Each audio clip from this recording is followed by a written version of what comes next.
আপুনি বাৰু জানেনে ভাৰতৰ ভিতৰত টপ মিউচুৱেল ফাণ্ড কোম্পানীজ কোনকেইটা হয়?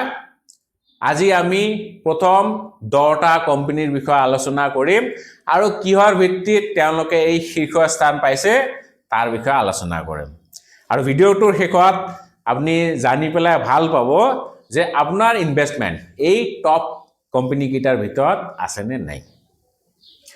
So, এই যে ৰেংকিং কৰা হৈছে ৰেংকিংটো কৰা হৈছে based on AUM asset under management মানে কোম্পানীটোৱে বিনিয়োগকাৰীৰ কিমান পইচা মেনেজ কৰি আছে কিমান পইচা হ্যান্ডেল কৰি আছে তাকে কোৱা হয় AUM।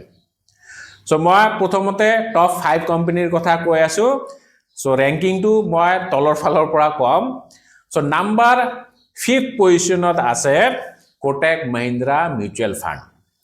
তেওঁলোকৰ AUM হল 5.8 লাখ কোটি টকা আৰু এই যে AUM টো ইয়াতে হিসাব কৰা হৈছে এইটো as of March 2026 আৰু তেওঁলোকৰ AUM যোৱা কোৱাৰ্টাৰ মানে ডিসেম্বৰ কোৱাৰ্টাৰতকে এইবাৰ 7,600 কোটি টকা বৃদ্ধি পাইছে।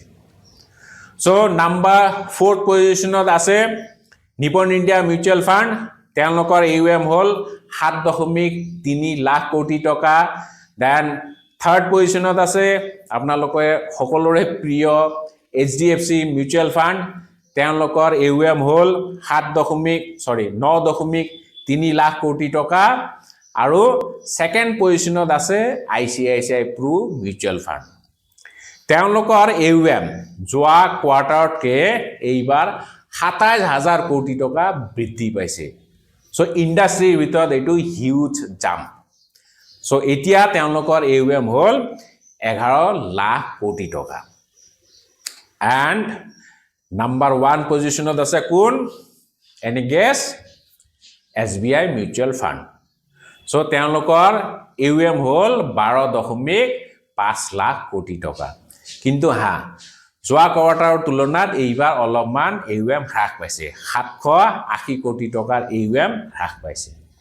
সো এইকেইটা হৈছে টপ 5 মিউচুৱেল ফাণ্ড কোম্পানী ইণ্ডিয়াৰ ভিতৰত আৰু টপ 10ৰ ভিতৰত বাকি কোন কেইটা আছে? বাকি কেইটাৰ ভিতৰত এক্সিস মিউচুৱেল ফাণ্ড আছে, UTI মিউচুৱেল ফাণ্ড আছে, Aditya Birla mutual fund, Tata and DSP mutual fund. So এতিয়া মোক কওক এই আটাইকেইটা মিউচুৱেল ফাণ্ডৰ ভিতৰত আপোনাৰ ইনভেষ্টমেন্ট কোনটো মিউচুৱেল ফাণ্ডত আছে? কমেন্ট কৰি পেলাই জনাব। আপোনালোকৰ সহায় পালে বিৰাট ভাল পাম।